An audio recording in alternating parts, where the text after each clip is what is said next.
when you're looking for those small nuanced things to really make that mix feel like this is a mix that stands the test of time. This is not just a good mix, it's an unforgettable mix. These are the things that the greats do. What I'm showing you in this video isn't something I consider a trick, a hack, or a quick fix. It's the exact approach used by the greatest mixers on the planet. Andrew Sheps has said flat out that automation is the mix. And this is because plugins are static, but emotion is dynamic. Lord-alge is famous for writing vocals before they hit his compressors, shaping how the gear reacts to each syllable. Manny Marroquin calls volume rides the fingerprints of the mixer. And Michael Brower has said famously, if you don't move anything, the mix won't move anyone. These engineers aren't just balancing sound. They're literally sculpting emotion with microdynamics. This is the difference between a mix that sounds good and a mix that people feel in their nervous system. If you're anything like me and you came up through YouTube University, you probably went through the progression of first learning how to use some basic tools, how to EQ, how to compress, and then maybe we moved on to parallel compression, some advanced mixing bus tricks, and started to study maybe our favorite engineers. And along the line, we realized that we're doing everything these engineers are doing, but for some reason our mixes just aren't holding up. There's something about them that feels a little bit off when we're comparing them to what we're considering to be these professional grade recordings and mixes. And today's video is going to be pretty nuanced because we're going to be discussing something that I consider to be microdynamics. And it's the thing that really helps take a static sounding mix and push it into the realm of emotion, believability, and that sense of push and pull and tension. Now, I know you might be thinking, oh, it's just automation, but the meta behind this is really the intent behind the automation and the fact that these great engineers are using automation going into their gear and coming out. See, when you compress a sound source, essentially we're just bringing the loud parts and the softer parts closer together. But the human nervous system, it actually craves that difference. It helps us connect. Think about if I was speaking like this and trying to get every single voice and syllable to be perfectly aligned and at the right, it starts to lack emotion and begins to feel robotic because we're so hung up on the technicality of our processing inside a mix. We can actually do this to our sound sources. Think about a bass drum where there's two hits, bop, bop. Maybe it needs to feel like a heartbeat, do, do, do, do. But we don't know and we slap a compressor on because we're told we're supposed to compress a kick drum and all of a sudden it turns into da, da, da, da. That can be the wrong feel for the song. And this can carry out through all different instrument sources. We've had great masters like Al Smith say he never compresses anything. The musicians supply the compression. So when we're talking about microdynamics, what we're talking about is slightly enhancing, like a half a dB to 2 dB, the emotional contours of a performance. And what this does is we're not focusing on using our gear to fix problems, but rather to shape character. We're building personality through dynamic intent. We're not really reacting to the audio, but rather we're shaping its character. We've heard the masters talk about this when we've heard them use words like ride, emotional contour, mixing into compression, volume automation, and so on. And for me, it took so long to realize that's one of the big reasons why these geniuses will just give away all their chains. Because just like all this gear sitting behind me, it almost functions in a sense like AI. What you push into it is all it can really react to. And what these masters of their craft know is how to feed the sound source into their gear to help shape the tone, improve the danceability, and create that emotional connection. We're going to hop inside the DAW and I'm going to show you a way to work on this. Okay, so today's listening example is going to be really short because if we go long, what happens is it kind of washes our memory of our A/B references. So what I have set up here is, again, a raw session, nothing mixed, just the processing that was printed onto it from the time of the recording session. And I have the raw vocal. Essentially, we'll treat with a little EQ, shake out some mud, and then a compressor, which fast tack, fast release, and just kind of trying to compress it. Something that, maybe you learn early on where it's going to have it sit in a mix. Then I have what I call vocal chain. Here we popped on a de-esser. Same thing, the Q3, that was exactly as the other. Same thing, the 1176. And then we have our body shaper. So we're doing the typical fast compressor into slow compressor. Fast compressor knocks transients. Slow compressor kind of smooths out the body. And then from there, right into a sweetening EQ, where we're going to boost 100 and we're going to boost 10K. So my goal here is to not create any kind of clickbait or to have some sort of like, poorly processed vocal, but rather this vocal is what I would consider to be very well processed. And we're going to get into something very nuanced. Now you'll see I have essentially the exact same chain below this in a track I call Microdynamics. The L2s are to make sure that everything is perfectly level matched. And then I double check that with the L2 that's on the bus. So all three of these are dumping into this bus. So that's our signal flow. So quickly, I will play you just the raw vocal. Maybe one day soon. And now I'll play you the vocal chain, and we should hear an improvement. Maybe one day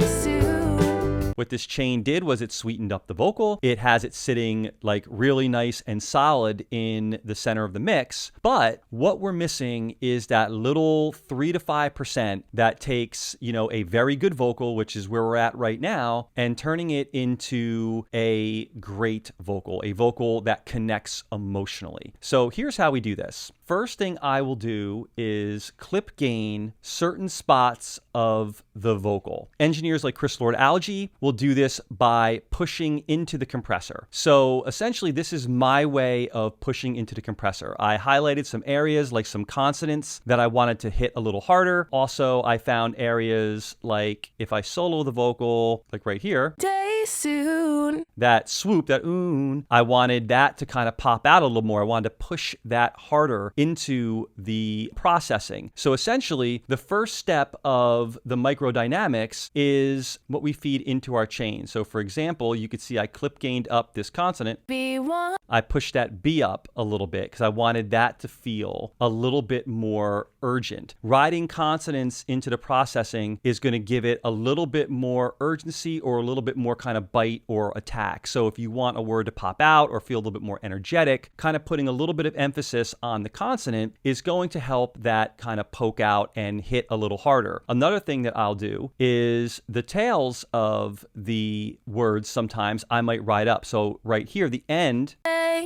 you could hear that little kind of letting go of the phrase and that little kind of breath wobble. In a song like this, I made the determination that those things are going to really help the vocal feel more emotional. So we don't have to get too deep into what I chose to clip gain because essentially you're going to make that determination in your music. But what you want to understand up front is that if you drive and push your consonants with clip gain or riding them into your processing is to make things feel more urgent. And if there's other spots that you're pushing up, say in between your consonants, you're going to smooth the performance out. Now, the advantage that a lot of the pros have that we don't is they work with, most of the time, world-class musicians, or they get the opportunity to have assistants or whoever, say, comp through a multitude of takes to find perfect things. Must be nice.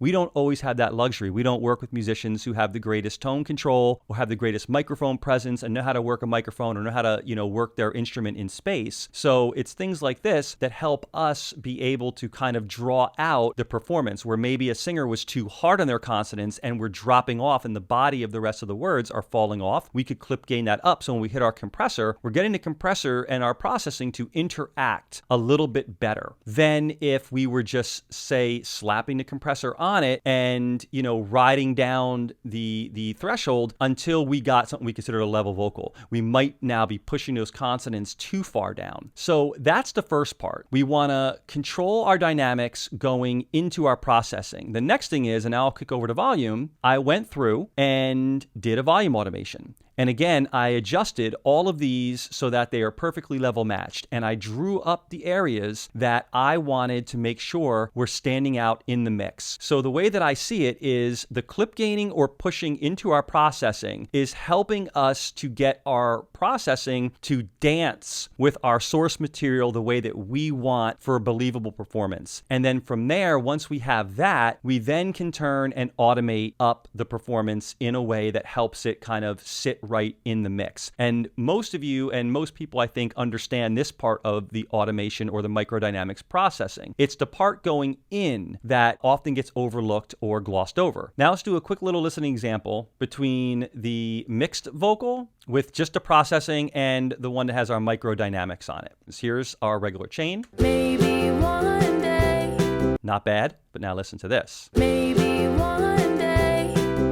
So you can hear how when we get to that maybe, that B we put a little more urgency on. The may comes down a little bit, where the compressed vocal, the one that's just kind of driving right into the compressor, maybe is all the same, where we get maybe one, which feels more human in our microdynamics version of it. And then at the very end, we bring that little breath up, and that helps to kind of really connect and add a little bit more emotion for this particular song. Again, it's all going to be source dependent. Now let's listen to both phrases right here, and you be the judge. Maybe one day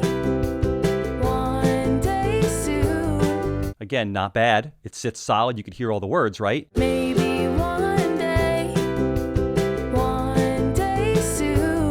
You could hear the end of that second one, we could hear that swoop going, which kind of connects us more emotionally. I pulled the very end down because I didn't want that tail to kind of rise up, and we got a little bit more energy on the front. So what happens is the fact that the vocal isn't perfectly smooth and perfectly level, it creates a push-pull. It pulls us forward. And again, these are all level matched, and it almost feels like the microdynamics one is a little bit louder because it has more movement to it. It feels more real and more human. You can do this with your cymbals, with your bass guitars, with your electric guitars, with anything really that would entail some sort of human or emotional aspect, or anything that you're putting some processing on. You have the ability to control how you drive into that processing. Now, if you're not a fan of the way that I did it with clip gain, you can set it up this way, which is probably the way that I work most of the time when I'm working fast and I pull in my template. You can have your vocal on its own track. I'm now sending it bus 11 into my vocal chain. So if I was to ride up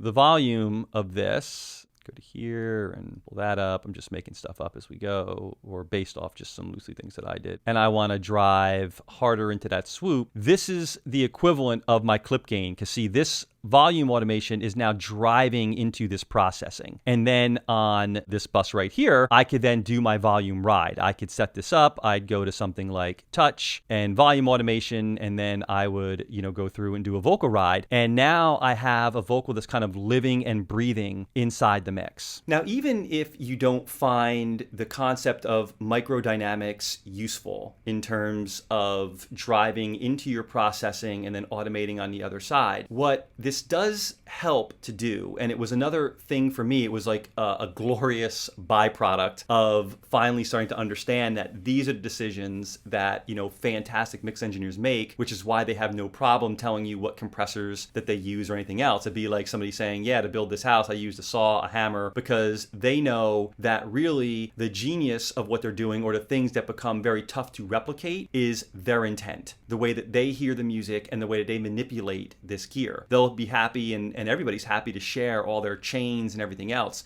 That's almost like the fool's gold, because that will get you to a certain spot. It'll get you to maybe a very competent mix. It'll get you to a phenomenal, static mix. But when you're looking for those, small nuanced things to push over the goal line to really make that mix feel like this is a mix that stands the test of time. This is not just a good mix, it's an unforgettable mix. These are the things that the greats do. But the main thing that I want you to think about is to shift away from the technicality of plugins. Stop thinking about plugins and start thinking about your music and your mixes as phrases. Focus on the phrases, and I guarantee you, and almost would want to bet everybody and say, hey, look, try this and put some, feedback in the comments. Mix a song and don't even touch plugins. Just do volume automation. Sit there and ask, what does each instrument need to do? How does it need to speak in this mix to capture the true intent of this song, to capture the emotional intent? There's so many reasons why demos or,